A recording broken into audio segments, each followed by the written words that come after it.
하나님께서 우리에게 주신 말씀은요, 요한계시록 3장 14절에서 22절 말씀인데요.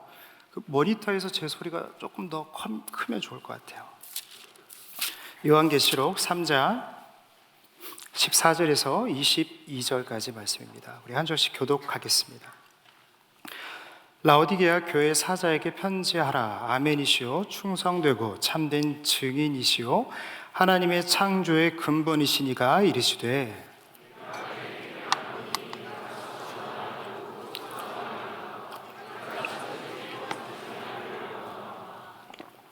네가 이같이 미지근하여 뜨겁지도 아니하고 차지도 아니하니 내 입에서 너를 토하여 버리리라.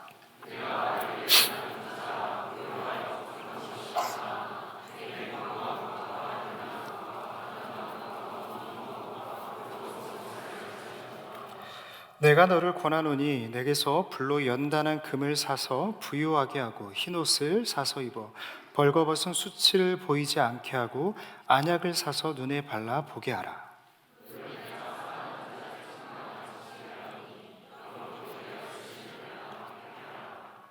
볼지어다 내가 문 밖에 서서 두드리노니 누구든지 내 음성을 듣고 문을 열면 내가 그에게로 들어가 그와 더불어 먹고 그는 나와 더불어 먹으리라.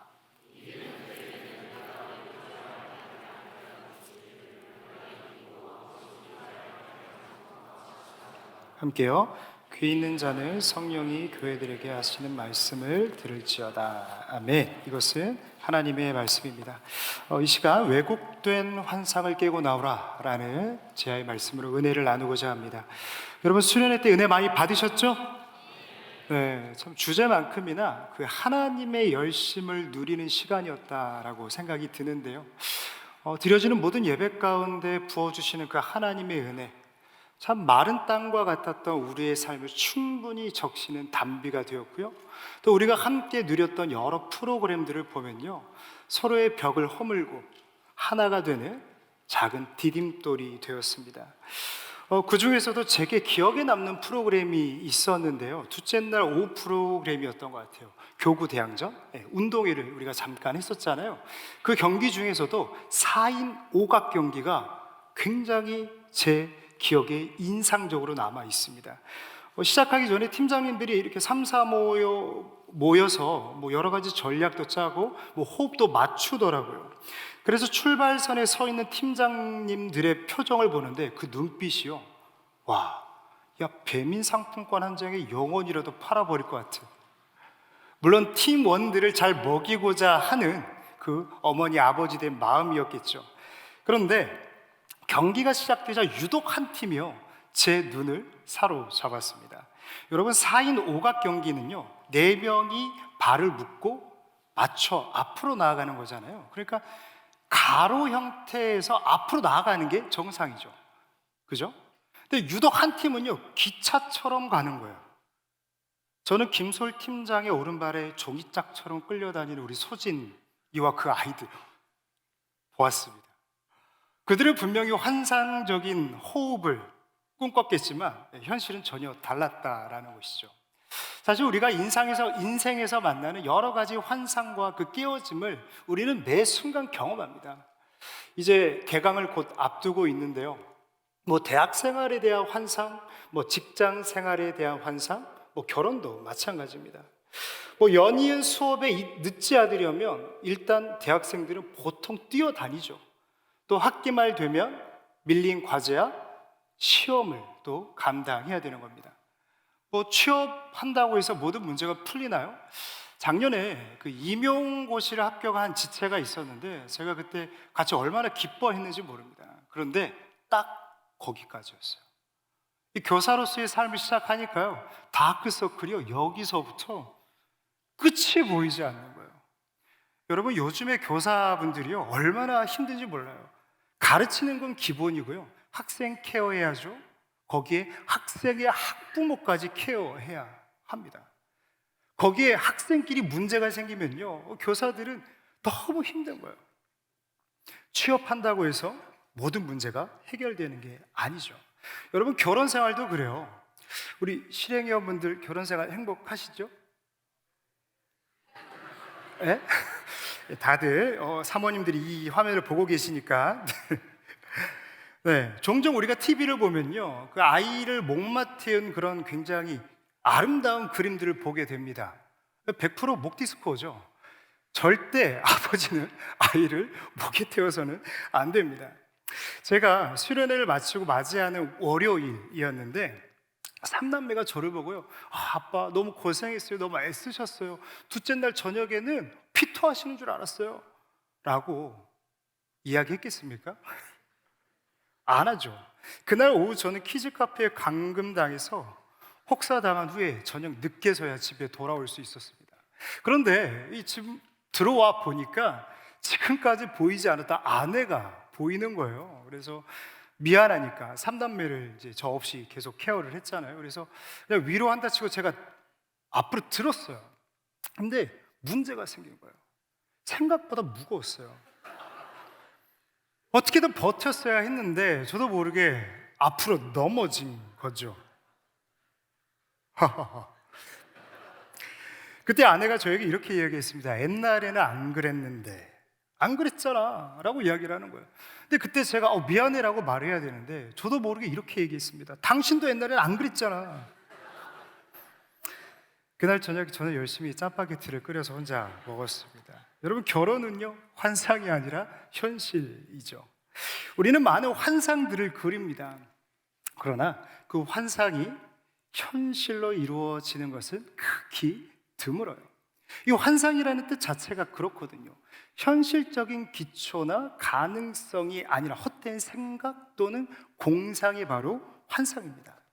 비슷한 표현으로 이야기하자면 착각 정도로 우리가 비유를 할 수 있을 텐데, 오늘 함께 나누고자 하는 라오디게아 교회도요, 그들만의 왜곡된 환상 또는 자신만의 착각 속에 빠져 있는 것을 우리는 발견할 수가 있습니다. 먼저 라오디게아는요, 이 소아시아 내륙에서 바다로 나아가는 관문인 이 예배소를 연결하는 교통의 요충지였어요. 보통 이런 요충지들은요, 무역이나 상업들이 발달을 하는데 이 부를 축적하는 데 있어서 굉장히 좋은 조건이죠. 특별히 그 지역은요, 이 의학이 굉장히 발달한 지역이었어요. 그래서 그 오래전이었던 시대, 그 시대에도 의과 대학이 있을 정도로 굉장히 수준 높은 도시였죠. 이러한 배경을 둔 라오디게아 교회는요, 굉장히 어려움도 없었고 어떠한 핍박도 없이 평탄하게 성장하는 교회 중에 하나였습니다. 현재 남은 교회 터만 봐도요, 그 당시 교회가 얼마나 웅장하고 컸는지를 가늠해 볼 수가 있습니다. 당연히 그 정도 사이즈의 교회를 만들려면 교인들이 헌금을 많이 했겠죠. 헌신도 많이 했을 겁니다. 하여 이 사도 요한의 편지를 받아 들고 서 있는 이 라오디게아 교인들의 마음은 어땠을까요? 저 같으면 잔뜩 기대했을 것 같아요. 왜? 멋진 교회도 지었죠, 헌금도 많이 했죠, 헌신도 나름대로 했어요. 자신들이 생각해 봐도요, 내 신앙이요, 빠지는 게 없는 거예요. 교회 지었죠, 헌금했죠, 헌신하죠. 여러분, 뭐가 빠집니까? 완벽한 신앙생활이죠. 그러나 우리가 읽었던 것처럼 그들의 환상은 사도 요한의 편지 한 장, 그 종이짝 하나에 와장창 끼어져 버리고 맙니다. 편지 안에는 오로지 창망들로만 가득했기 때문이죠. 마치 사도 요한은요, 라오디게아 교인들에게 이렇게 말하는 것 같아요. 착각하지 마. 이제 그만 환상을 깨고 나와. 여러분들이 만약 라오디게아 교인들이라면 이 편지 한 장을 들고 서 있을 때 마음이 어떠실 것 같으세요? 우리가 속삭일 때가 있죠. 보통 남들이 나의 수고와 열심을 알아주지 않을 때 우리는 굉장히 속상해하고 아쉬워하면서도 급기야 이 치밀어 오르는 분노를 참기도 하죠. 여러분, 그들이라고 달랐겠습니까? 스스로 생각하기에 평균 이상의 신앙생활을 했던 사람들이 바로 라오디게아 교인들이었어요. 그러나 오늘 말씀의 15절에 주님은 말씀하세요. 내가 너의 행위를 안다. 내가 너의 행위를 안다. 여러분, 주님께서 안다라고 하셨을 때 그 안다라는 의미는 어느 정도의 깊이를 담고 있을까요? 우리가 보통 안다라고 했을 때는요, 지식적인 기반에 근거할 때가 많죠. 그러나 주님께서 말씀하시는 안다, 내가 너의 행위를 안다라고 했을 때는요, 그 모든 행위를 넘어서 그 속사람의, 어쩌면 자신조차도 몰랐던 그 내면 깊숙한 곳까지도 주님은 안다라고 말씀을 하시는 겁니다. 다시 말해서 주님은 당신의 예리한 눈으로 착각에 빠진 그들을 바라보셨고, 당신의 낯선 검으로 그들의 영적인 무지와 교만을 과감히 찌르고 계셨다라는 겁니다. 사랑하는 여러분, 우리의 신앙도 마찬가지예요. 우리가 수련회를 통해 굉장한 뜨거움을 경험했습니다. 그러나 세상에 이런 말이 있어요. 수승화강. 머리는 차갑게, 가슴은 뜨겁게. 지금 우리에게 딱 필요한 말씀이죠. 우리는 얼마든지 착각 속에 자신의 신앙을 과신할 수 있습니다. 때로는 한 번의 큰 영적 경험을 통해서 그것이 전부인 것처럼 말하고 행동하고 나를 평가할 때가 있다라는 거죠. 하나님을 향한 잘못된 이해로 내 삶을 오판할 때도 있고요, 남들을 정죄할 때도 있죠. 때로는 신앙의 연차와 봉사의 연수가 우리의 눈을요 가릴 때도 있습니다. 여러분, 이러한 착각이 잘못된 열심으로 이어져서 결국 영적 번아웃을 만들어낸다라는 거예요. 지난주 주일 말씀에도 담임 목사님께서 바른 열심이 중요하다고 말씀을 하셨는데요, 여러분, 오늘 말씀을 통해서 우리 안에 있는 왜곡된 환상을 깨고 바른 열심으로 나아가는 시간이 되기를 축복합니다. 그래서 이 시간 세 가지를 여러분들과 함께 나눠보려고 하는데요, 첫 번째는요, 하나님은 거부하시는 분이십니다. 하나님은 거부하십니다. 우리가 보통 하나님을 표현할 때요, 인격적이다라고 표현을 많이 합니다. 여기서 인격적이다라는 의미를 보면요, 상대방을 향한 존중이 있을 때 이야기를 하죠. 상대방의 의견을 존중하고 수용하고 용납하는 것이 바로 인격적이다라는 거예요.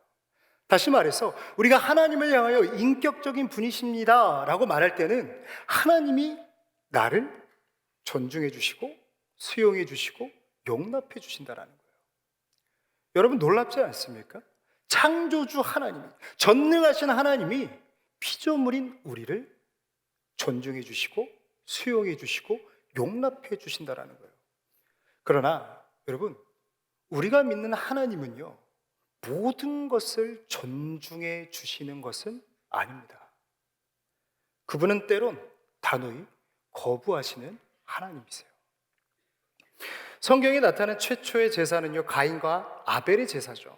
아시는 것처럼 하나님은 아벨의 제사만 받으셨어요.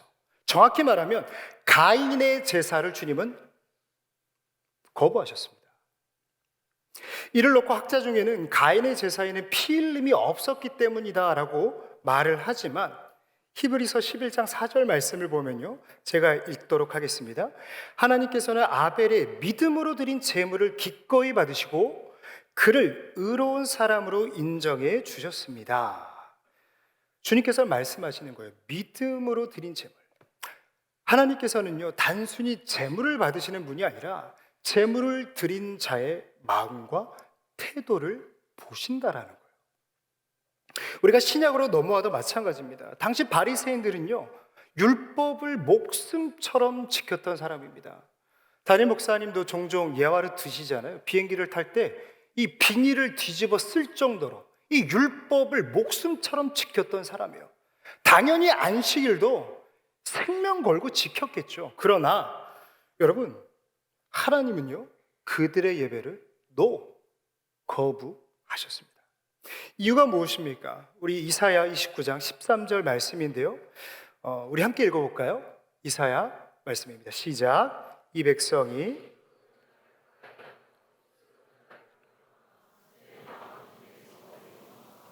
아멘. 예배당에는 앉아 있었지만 그들의 예배에는 뭐가 없어요? 재물은 있지만, 사람은 있지만 중심이 없었다라는 것입니다. 하나님을 향한 어떠한 존경심도 어떠한 경외함도 없었던 것이 그들의 예배. 다시 말해서 형식적인 예배를 그들이 올려드렸다라는 거예요. 여러분, 라오디게아 교회가 그랬다라는 거예요. 우리 오늘 함께 읽었던 본문 말씀인데요, 우리 15절, 16절 같이 읽어볼까요? 15절에서 16절 말씀입니다. 시작. 내가 내 행위를 아노니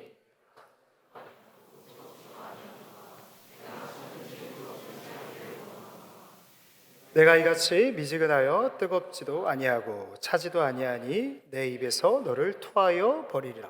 아멘. 주님께서는요, 라오디게아 교회를 향해서 차지도 뜨겁지도 아니하다라고 말씀하시면서 너희들은 미지근한 신앙이야 책망하십니다. 그냥 책망하시는 것이 아니라 역겨워서 토해버리고 싶다라고 말씀을 하시는 거죠. 여러분, 이렇게 하나님의 그 불쾌한 감정이 드러나는 본문을 보신 적이 있으세요? 손에 꼽아요. 주님은요, 조금도 가감 없이 당신의 그 불편한 심정을요, 라오디게아 교인들에게 숨기지 않고 표현하고 있다는 거예요. 여기서 말하는 미지근한 신앙은 무엇일까요? 세상과 하나님을 저울질하는 신앙이죠. 저울질하고 있다는 거예요. 다른 말로 표현하면요, 기회주의적 신앙이라고도 말을 할 수가 있습니다. 이런 거죠. 적당히 믿고 적당히 신앙생활하고 손해 봐야 할 그때에는 쏙 빠지고. 조금 더 직설적으로 표현해 볼까요? 예배를 잘 지키다가 시험 기간이 되고 내 삶 가운데 바쁨이 찾아오면 쏙 빠지고, 내가 마땅히 드리다가 내 삶이 어려워지면 내가 드리지 않고, 내가 누릴 것들은 다 누리면서 손해보는 것은 죽도록 싫어했던 사람들이 바로 라오디게아 신앙이었고, 그들의 미지근한 신앙이었다는 겁니다. 그래서 그들의 예배와 헌신은요, 자신을 드러내는 도구에 불과했어요. 그게 아니라면 천국을 가기 위한 보험 따위로 여겼다라는 것이죠. 여러분, 주님께서는 단호하게 말씀하세요. 마태복음 6장 24절인데요, 제가 읽겠습니다. 한 사람이 두 주인을 섬기지 못할 것이 너희가 하나님과 재물을 겸하여 섬기지 못하느니라. 여러분, 이 말씀이 우리에게 주고 있는 경각심, 그 경종은 무엇입니까? 주님은 이야기하는 거예요. 나는 저울질하는 사람이 싫다. 저울질하는 예배는 내가 받지 않겠다라고 말씀하시는 거예요. 여러분, 그런데 문제는 무엇입니까? 라오디게아 교인들은요, 왜곡된 환상 속에서 전혀 깨닫지 못했다라는 거예요. 그래서 그렇게 앉아있으면 하나님이 영광을 받으시고 내 신앙이 굉장히 탁월하고 좋았다라고 착각했다라는 겁니다. 사랑하는 여러분, 하나님은요, 영과 진리로 드리는 그 예배자를 찾고 계십니다. 제가 이전에 교회에서 유치부를 섬겼었는데요, 처음에 인사를 늘 했어요. 여러분 안녕하세요 그러면 우리 깐난쟁이들이 안녕하세요 그래요. 여러분, 유치부는요, 인사를 한 3번은 해야 돼요. 여러분 그렇게 인사하면 안 돼요.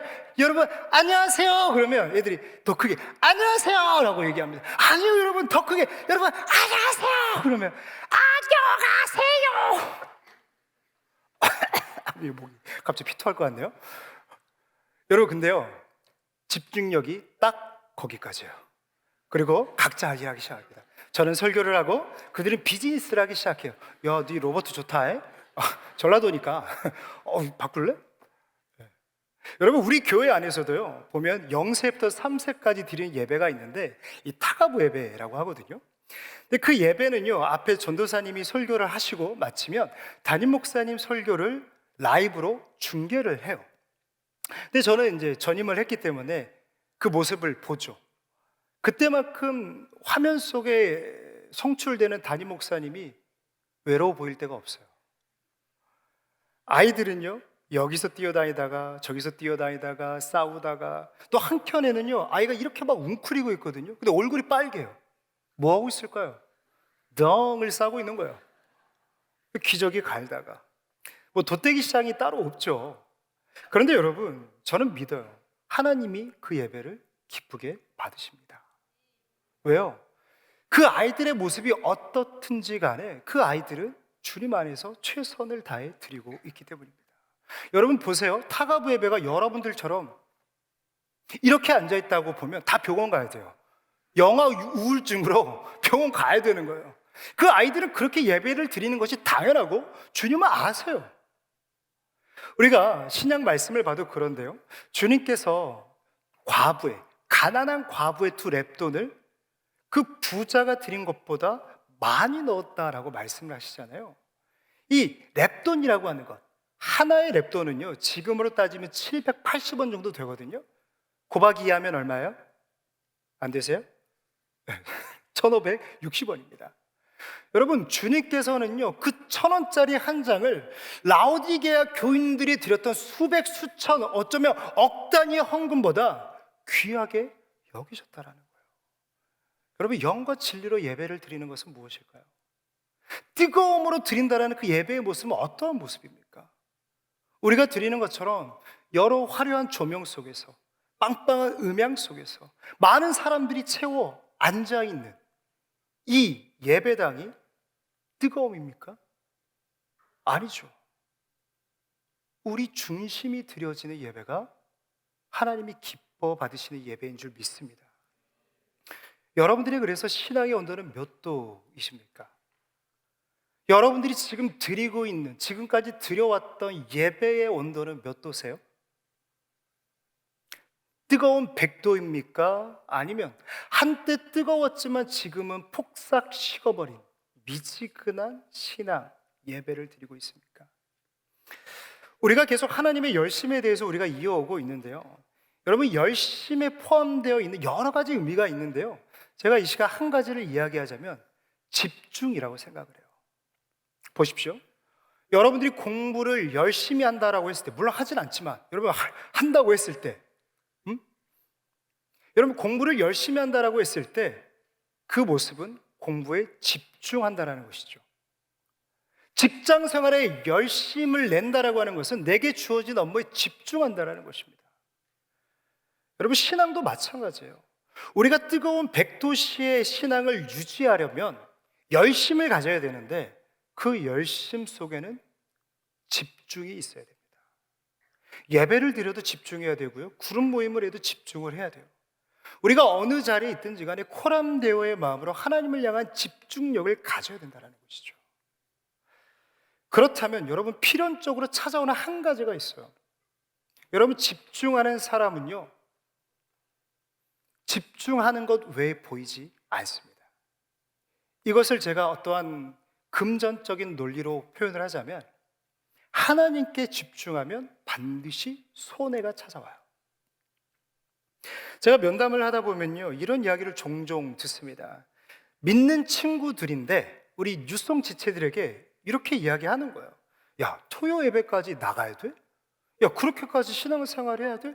주일에 오부 예배 있잖아. 이런 이야기를 많이들 한대요. 저는 그렇게 질문하는 지체들에게 이 시를 인용해서 말하고 싶어요. 연탄재 함부로 차지 마라. 너는 하나님께 한 번이라도 뜨거운 사람이었느냐. 담임 목사님께서 주일 말씀 가운데 인용했던 첫 시이기도 합니다. 여러분, 돌아봐야 돼요. 연탄재 한 번 제대로 차보지 않은 이들, 한 번이라도 뜨거워 본 적이 없는 이들의 그 질문 속에 우리는 흔들릴 필요가 없다는 거예요. 오히려 역으로 질문해야 된다는 거예요. 너는 한 번이라도 뜨거워 본 적이 있느냐? 주님을 위하여 손해본 적이 있느냐? 여러분, 주님 앞에 우리가 섰을 때 주님은 반드시 우리에게 물으실 것입니다. 너의 삶에 십자가가 있느냐? 여러분, 그 십자가가 가지고 있는 것은요, 영광이기도 하지만 반드시 아픔이 있고 슬픔이 있고 고통이 있어요. 내려놓음이 있다라는 거예요. 다시 말해서 주님께서 너희들에게 십자가가 있느냐라고 말했을 때는 어떠한 세상과 하나님 가운데 저울질해서 나아가는 기회주의적 신앙이 아니라 모든 것을 버리고 나를 따를 수 있는 그 100도의 시의 신앙이 있는지를 주님은 부르신다는 거예요. 여러분, 그 질문 앞에 서는 여러분들 되시기를 축복합니다. 제가 아는 형제는요, 식당을 운영해요. 식당의 대목은 주말이죠. 주말 장사예요. 그런데 주일에 문을 닫아요. 한 가지죠. 온전한 예배를 드리기 위해서, 헌신하기 위해서. 인선을 하면서 알게 된 한 지체였는데요, 인선 전화를 돌렸습니다. 근데 이 지체가 해외 어학연수를 준비하고 있었어요. 그런데 인선 전화를 받고 이 친구가 순종하기로 결단을 합니다. 그런데 이미 모든 것들이 진행이 돼서 위약금을 물어야 하는 상황이었어요. 그런데 이 친구는 금전적인 손해까지 봐가면서 어학연수를 포기합니다. 그리고 직분을 감당해요. 여러분, 하나님이 수단이 아닌 목적인 사람은요, 감수하는 거예요. 뜨거운 백도시의 신앙을 갖고자 하는 사람은요, 내 삶의 모든 것들을 태워 하나님을 향해 지피우는 불로 쓰는 거예요. 여러분, 저는 그러한 인생 하나님께서 반드시 갚아주신다고 믿습니다. 제가 늘 사모하는 말씀인데요, 우리 함께 읽었으면 좋겠습니다. 히브리서 11장 6절의 말씀입니다. 히브리서 우리 함께 읽겠습니다. 시작.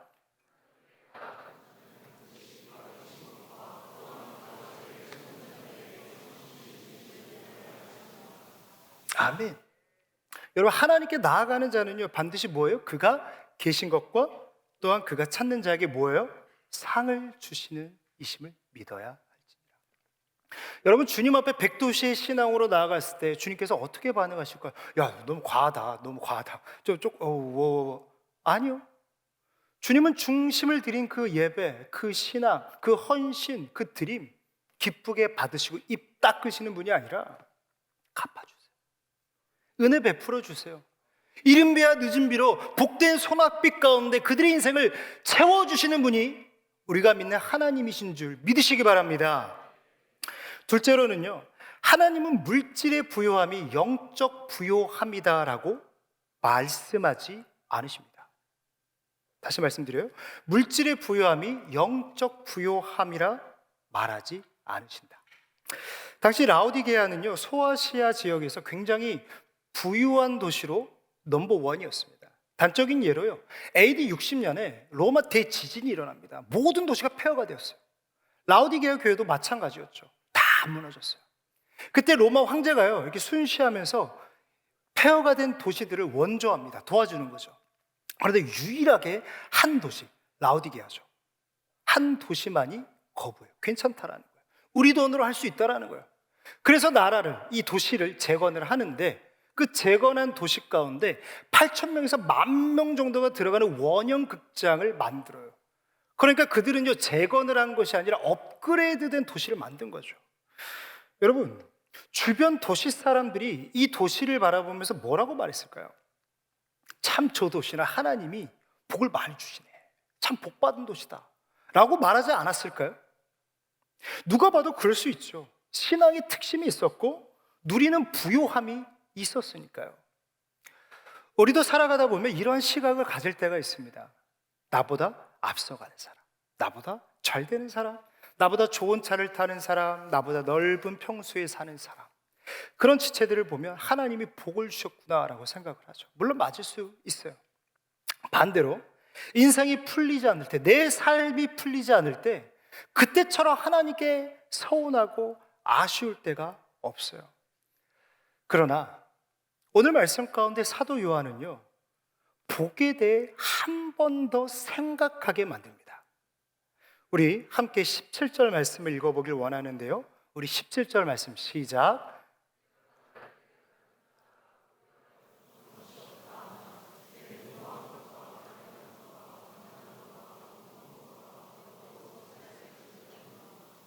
아멘.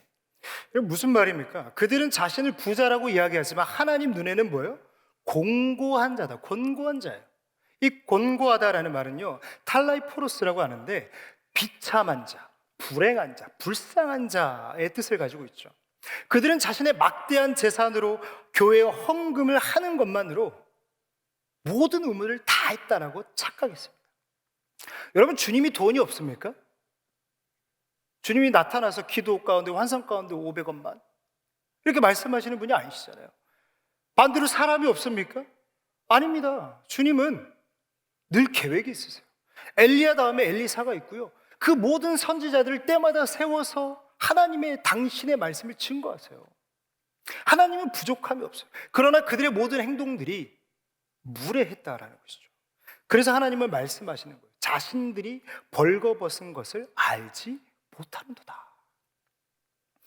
그들은 주님 보시기에 그저 벌거벗은 자일 뿐이었습니다. 사랑하는 여러분, 여러분들 안에 예수 그리스도가 계십니까? 여러분, 거기에 영적 부요함이 있기 때문입니다. 영적 부요함은요, 내가 무엇을 가졌느냐가 아니에요. 내가 누구와 함께 하느냐에 달려있기 때문입니다. 이영규 선교사님이요, 선교를 작정하고 하나님 앞에 기도하기 시작합니다. 그럴 때 하나님께서 주신 감동이요, 몽골이었어요. 그래서 이 감동을 여러 사람들과 이렇게 나누는데요, 사람들이 이구동성으로 이야기하는 거예요. 아, 몽골 안 된다, 안 된다. 거기 너무 치안도 어렵고 너 아들 데려갈 거 아니냐, 안전이 보장되지 않는다, 열이면 열, 다 그런 이야기를 하는 거예요. 그때 이영규 선교사님이 이야기를 합니다. 하나님이 지켜주시지 않으신다면 미국에 있으나 한국에 있으나 안전하지 않습니다. 여러분, 우리의 마음을 치는 고백 아닙니까? 하나님이 함께 해주시지 않으면 어디에 있으나 불안전하다는 거예요. 하루는 이영규 선교사님이 아들을 데리고 서점을 가는데요, 이 몽골을 소개하고 있는 책을 골라서 이 사막이 그려진 표지를 보여주면서 아들 동현이한테 물어봐요. 동현아, 너 여기 가고 싶니? 이 사진을 본 아들은요, 고개를 절레절레 흔듭니다. 가기 싫다라는 거죠. 그때 다시 물어요. 동현아, 엄마가 여기 있는데도? 그 말에 아이는요, 조금도 망설임 없이 가겠다고 합니다. 여러분, 동현이에게 사막은 전혀 문제가 되지 않았어요. 중요한 것은요, 엄마와 함께 할 수 있느냐였다는 것이죠. 여러분, 성경의 영적 부유함도 마찬가지입니다. 가나안 땅은요, 젖과 꿀이 흐르는 땅이 아니죠. 불모지고 척박한 황무지였어요. 그러나 그 땅이 젖과 꿀이 흐르는 땅이 된 이유는 하나님이 그곳에 함께 하시기 때문입니다. 그렇기 때문에 아브라함은요, 가나안 땅을 향해 가는 것이 아니라 하나님이 함께 하시는 가나안 땅을 향해 나아갔다라는 거예요. 여러분, 우리의 삶도 마찬가지입니다. 우리가 영적 부요함을요, 어떠한 형편에 둔다면 우리는 실족할 수밖에 없어요. 또한 그것은요, 마치 세상이 말하는 성공의 기준과 차이가 없어요. 더군다나 사단도요, 우리에게 물질을 줄 수 있고 우리의 지위를 충분히 높일 수 있는 권세를 가진 자들입니다. 그러나 여러분, 가장 큰 차이가 무엇인 줄 아세요? 마음의 평안이에요. 사탄은요, 물질을 주고요, 부유하게 합니다. 그런데 가지면 가질수록 불안해요. 이것이 내 손아귀에서 다 사라질 거. 잠을 이루지 못하는 거죠. 사단이 막 지위를 올려줘요. 올라가면 올라갈수록 평안해야 되는데 불안해요. 언제 내 인생이 나락으로 떨어질지 모르니까 마음에 평안이 없는 거죠. 여러분, 그러나 영적 부유함을 가진 사람은요, 달라요. 제가 좋아하는 시편 중에 4편, 이 4편 말씀을 제가 좋아하는데요, 다윗은요, 이렇게 고백합니다. 내가 평안히 눕고 자기도 하리니 나를 안전히 살게 하시는 이는 오직 여호와이시니라. 여러분, 눕고 자기도 한대요. 얼마나 평안했으면 눕고 잡니까? 그러나 여러분, 이 시편의 배경은요, 압살롬에게 쫓기고 있는 상황이에요. 생사가 오가는 순간이었다고요. 그러나 그는요, 빈털털이 다시금 광야로 내쫓긴 인생이었지만 그는 이야기하는 거예요. 나는 여기서 자고 평안해. 왜? 주님이 나와 함께 하시기 때문에. 여러분, 사도 요한도 마찬가지입니다. 우리 빌립보서 3장 8절 말씀을 같이 읽기 원하는데요, 우리 함께 읽겠습니다. 시작. 또한 모든 것을 해로 여김은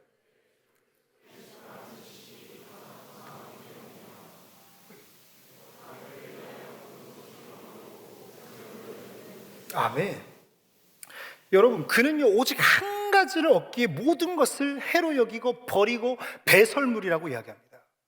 여러분, 그 한 가지가 뭐예요? 마지막에 있죠. 그리스도를 얻고. 여러분, 사도 바울은 알았어요. 내가 돈을 가져보고 지식도 가져보고 위치도 올라가 봤지만 단 한 번도 평안을 느껴보지 못했다라는 거예요. 여러분, 사도 바울만큼이나 출세하고 권세와 권력을 가진 사람이 어디 있어요? 가말리엘 문화생에 족보 자체가 달랐던 사람이에요. 그러나 그는 단 한 번도 평안을 느껴본 적이 없었던 불쌍한 인생, 공고한 인생이었다라는 거예요. 그러나 그가 하나님을 다메섹에서 만나고 평안한 거예요. 평안한 거예요. 여러분, 물질을 갖기 원하십니까? 평안을 얻길 원하십니까? 아니, 여러분들 물질을 얻기 위한 목적이 무엇입니까? 행복한 인생, 평안한 삶 아닙니까? 여러분, 사도 바울이 여러분들의 삶의 길잡이가 되기를 축복합니다. 그래서 주님은요, 잘못된 환상, 왜곡된 환상 속에 빠진 이 영적 소경, 라오디게아 교인들에게 이렇게 얘기합니다. 안약을 사서 눈에 발라 보게 하라. 여러분, 이 말은 무슨 의미일까요? 따라해 보시겠습니까? 성령 충만하라. 좀 더 크게요. 성령 충만하라. 여러분, 성령 충만하십시오. 성령 충만하십시오. 여러분, 성령 충만하십시오. 여러분, 성령 충만해야 영적 부요함 가운데 우리는 흔들림 없는 삶을 살아가는 거예요. 여러분, 전도서 말씀을 통해 우리는 알잖아요. 만사의 기한이 있어요. 때가 있어요. 하나님은 우리를 반드시 복 주시는 하나님이십니다. 할렐루야. 그런데 우리가 그 복을 얻기까지 믿음의 경주를 해야 되는 거예요. 여러분, 우리는 따놓은 승리를 바라보며 나아가는 자인 줄 믿습니다. 우리가 아브라함 노래 부르잖아요. 후렴이 뭐예요? 이겨너 싸움 승리하게 하시네. 여러분, 그 승리를 얻고 나아가는 것이 우리 인생이라는 거예요. 여러분, 그런데요, 성령 충만할 때 우리는 느끼게 됩니다. 여러분, 성령 충만함으로 말미암아 참된 부요함에 거하시고 평안을 누리시는 여러분들을 축복합니다. 네, 마지막 세 번째는요, 하나님은요 책망하신다입니다. 여러분, 하나님은 책망하세요. 세상에 가장 무서운 것은요, 무관심이다라고 이야기를 하더라고요. 상대방이 어떻게 되든 상관이 없는 거예요. 그러나 반대로 사랑하면 잔소리가 늘어나죠. 여러분, 하나님도 마찬가지신 것 같아요. 우리 본문 19절 말씀을 같이 읽어볼까요? 우리 19절 말씀 시작. 물은 내가 사랑하는 자를 책망하여 징계하노니 그러므로 네가 열심을 내라 회개하라. 라오디게아 교회는 앞서 엄중한 말씀 가운데 마음이 꺾였습니다. 그러나 이 말씀의 무게중심은요, 책망과 징계에 있지 않죠. 앞에 있습니다. 내가 사랑하는 자. 제가 한 번은 아이에게 크게 거짓말을 못하네요. 아이들에게 크게 혼을 냅니다. 근데 한 번은 정말 큰아이에게 호되게 화를 낸 적이 있어요. 저희 집이 골목에 있거든요. 근데 이 친구가 좌우를 살피지 않고 뛰쳐나간 거예요, 골목으로. 때마침 차가 달려오고 있었습니다. 정말 큰 사고가 날 뻔했죠. 제 가슴도 철렁했고요, 그 아이도 그 자리에 주저앉아서 엉엉 울었습니다. 정말 많이 혼을 냈어요. 이 아이가 싫어서입니까? 아니죠. 소중하니까. 포기할 수 없으니까. 이 아이가 다치는 걸 두 눈 뜨고 볼 수 없으니까. 여러분, 라오디게아 교인들을 향한 주님의 마음도 이와 같지 않았겠습니까? 여러분, 그들의 왜곡된 신앙이 낳은 결과는 무엇이냐면요, 20절 말씀의 이야기예요. 내가 문 밖에 서서 두드리라. 주님이 어디 계세요? 문 밖에 계시다라는 거예요. 주님을 쫓아냈다라는 거예요. 그런데 정말 문제는요, 그들은요 자신들이 주님을 쫓아낸지를 몰라요. 아이러니하죠? 여러분, 여러분들에게 질문 드립니다. 여러분들의 예수 그리스도는 여러분들의 마음 안에 계십니까? 여러분들의 삶 가운데 그 예수 그리스도께서 함께하고 계십니까? 오늘 살아가는 그리스도인 중에 주님을 문 밖에 쫓아낸 사람들이 얼마나 많은지 몰라요. 그리고 함께하고 있다고 착각하죠. 그리고 필요할 때만 찾아요. 하나님, 교회 계세요? 제가 다음 주에 다시 올게요. 오, 되세요. 부담스러우니까 여기 계세요. 제가 다음 주에 온다니까요? 여기 계세요. 부담스러워. 여러분, 이러한 신앙을 가진 그리스도인들이 얼마나 많습니까? 주님을 교회에 가둬두고 신앙생활하는 거죠. 여러분, 오늘 말씀 가운데 찔림이 있으십니까? 오늘 말씀 가운데 자그마한 불편함이 혹시 있지 않으셨습니까? 마음에 걸리는 거죠. 여러분, 그렇다면 감사하십시오. 하나님이 여러분들을 포기하지 않으셨다는 증거이기 때문입니다. 말씀을 마칩니다. 네, 찬양팀 올라오시겠어요? 말씀을 마치는데요, 목회자가 말씀을 준비할 때 가장 찔리는 질문 하나가 있어요. 목회자도 찔립니다. 그 질문이 뭐냐면요, 용서봐, 너도 말씀 전한 대로 살고 있냐? 너 말씀 준비한 대로 살 자신 있어?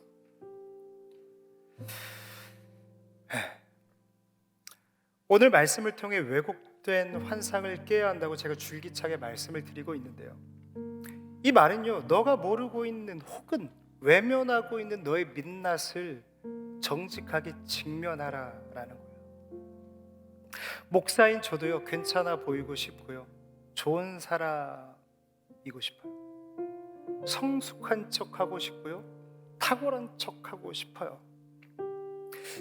이를 위해서 많은 것들을 합리화했던 저의 모습을 말씀을 준비하면서 돌아보게 됩니다.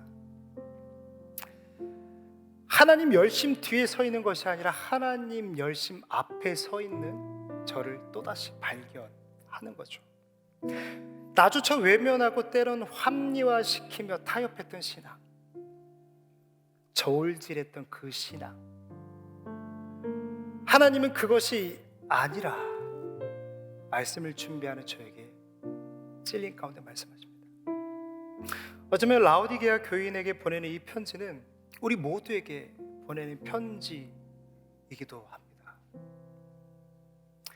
그러나 책망으로 가득한 편지에 담긴 하나님의 진심은 무엇일까요? 오늘 본문 20절 말씀인데요, 우리 함께 읽고 마쳤으면 좋겠습니다. 우리 20절 말씀 시작. 볼지어다 내가 문 밖에 서서 두드리노니 누구든지 내 음성을 듣고 문을 열면 내가 그에게로 들어가 그와 더불어 먹고 그는 나와 더불어 먹으리라. 아멘. 여러분, 하나님의 진심은요, 우리를 향한 애타는 마음, 꺼지지 않는 사랑이에요. 주님께서는요, 라오디게아를 향한 책망으로 가득한 편지를 보내셨지만 여러분, 그 편지의 진심은요, 마지막에 담겼어요. 내가 널 사랑해, 내가 널 사랑해, 내가 널 사랑해. 내가 널 사랑하는데 어떻게 너를 포기하고 버릴 수 있게?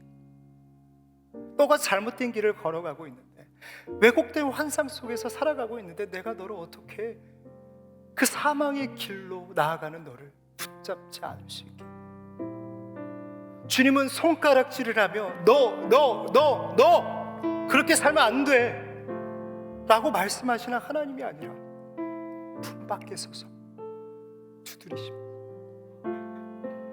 주님의 진심은요, 내가 너와 함께하고 싶다, 더불어 먹고 싶다, 너의 평생의 걸음을 함께 걸어가고 싶다 라고 주님은 말씀하시는 거예요. 그래서 찔림과 아픔은 여전히 포기할 수 없는 주님의 사랑인 거예요. 여러분, 오늘 말씀 가운데 많은 찔림이 있으셨습니까? 하나님이 여러분들을 포기하지 못하겠다 말씀하시는 꺼지지 않는 사랑입니다. 여러분, 그 사랑 앞에 우리 이 찬양으로 나아가길 원하는데요, 왜곡된 환상을 깨고 문 밖에 서 계신 예수님을 바라보십시다. 우리의 문을 두드리시는 주님께 이 찬양으로 우리의 마음을 고백합시다. 주님만, 주님만, 주님만 사랑하리.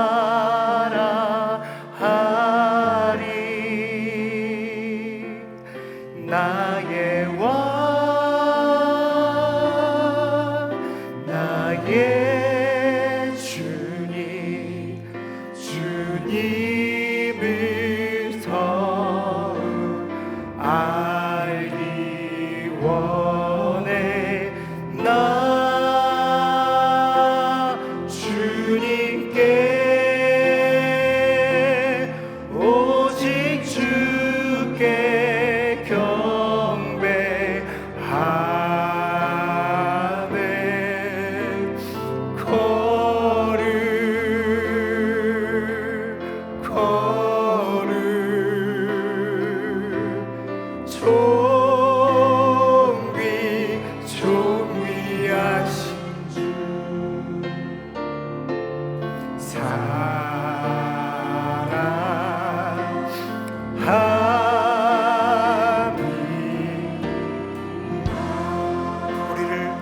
포기할 수 없다 말씀하신 주님 앞에 고백합니다. 주님만, 주님만, 주님만, 주님만 사랑하리.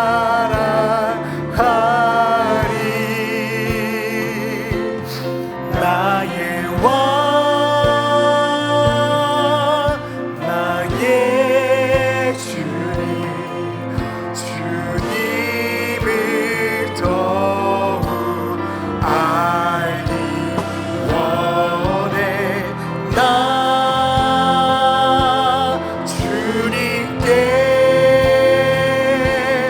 오직 주께 경배하네. 걸을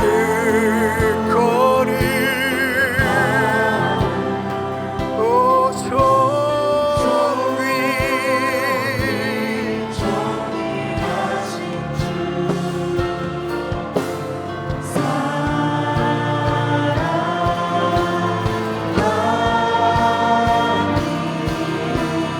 우리 모두 자리에 일어나서 고백합니다. 주님만 사랑하리. 주님만, 주님만, 주님만. 하나님, 이것이 당신을 향한 우리의 진심입니다. 왕, 나의 주님, 주님을 더욱 알기 원해. 나 주님께 오직 주께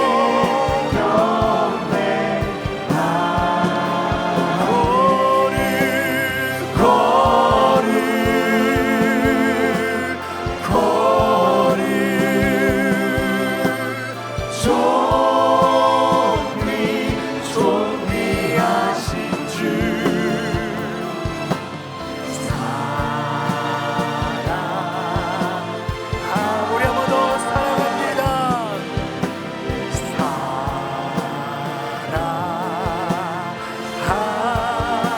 사랑합니다. 사랑. 우리 마지막으로 고백합니다. 사랑합니다.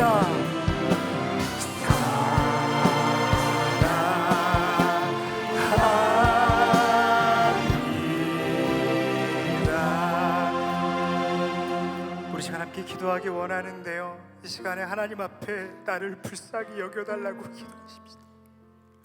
하나님, 왜곡된 신앙에서 나와 바른 열심을 가지고 주님 앞에 나아가게 하여 주시옵소서.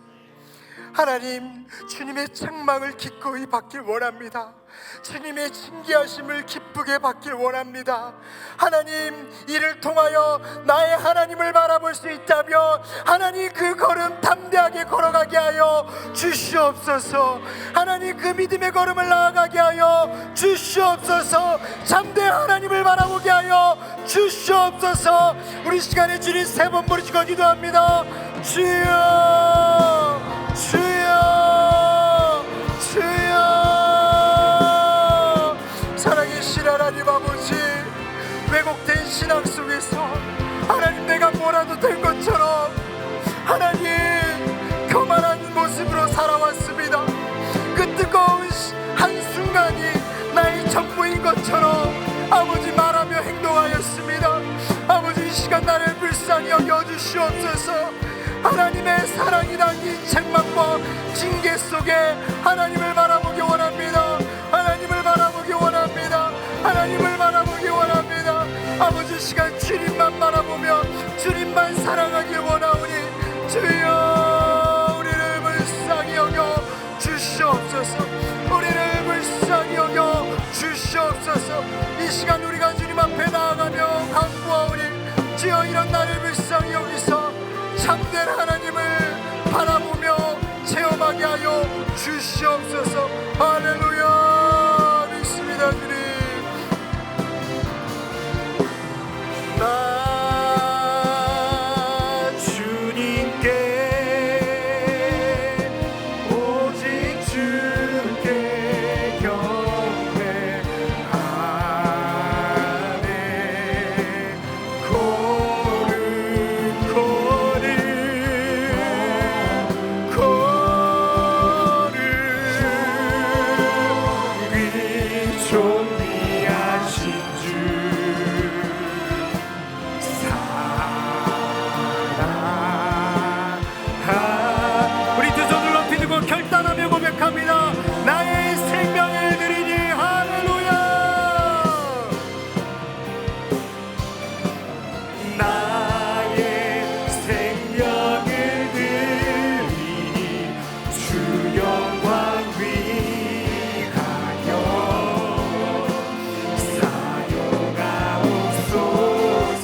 마지막으로 기도할 건데요, 돌아오는 주부터는요 3월 특별 새벽 집회가 기다리고 있습니다.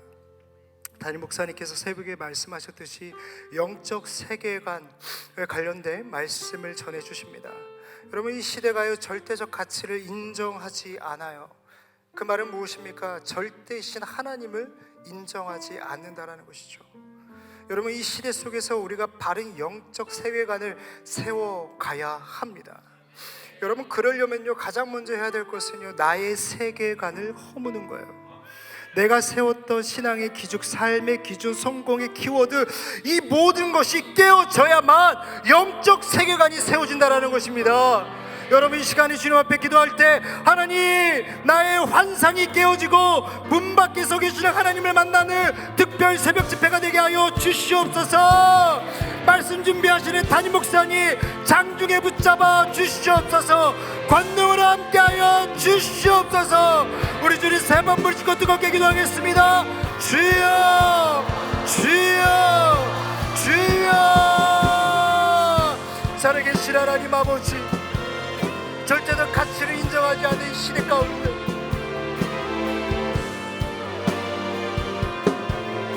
아버지, 하나님을 잃어버린 이 시대 가운데 하나님, 방황하며 자초해가는 이 시대를, 이 세대를 불쌍히 여겨 주시옵소서. 하나님의 놀라우신 은혜 가운데 영적 세계관을 세워주시되 우리의 잘못된 세계관, 왜곡된 환상을 먼저 깨워주시고 그 깨어진 가운데 다시금 세워지는 은혜를 내게 허락하여 주시옵소서. 하나님의 놀라우신 은혜, 놀라우신 역사가 특별 새벽 집회 가운데 있을 줄 믿습니다. 특별히 말씀 전하시는 우리 담임 목사님 장중에 붙잡아 주시옵소서. 권능으로 함께하여 주시옵소서. 말씀의 샘이 샘솟게 하여 주시고 말씀을 빌력하며 써내려가실 때 사람의 말이 아닌 하나님의 말씀이 되게 하여 주시옵소서. 강단에 서셨을 때에 선포되어진 말씀에 능력을 실현하게 하여 주시고 이 세대를 향한 가장 귀한 말씀 되게 하여 주시옵소서. 할렐루야. 믿습니다.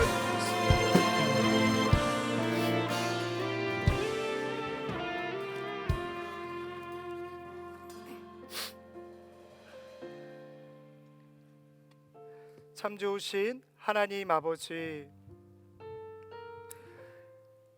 이 시간 우리가 주님 앞에 엎드립니다. 깨어지길 원합니다. 그 영적 체험이 나의 전부가 되지 않게 하여 주시옵소서. 물이 위에서 아래로 흐르는 것처럼 늘 은혜 앞에 엎드리는 우리가 되게 하여 주시옵소서. 한 번의 수련회로 만족하는 것이 아니라 내 곧은 목을 치고 내 교만한 마음을 꺾어 왜곡된 환상을 깨어 늘 겸손히 바른 열심으로 나아가는 우리가 되게 하여 주시옵소서.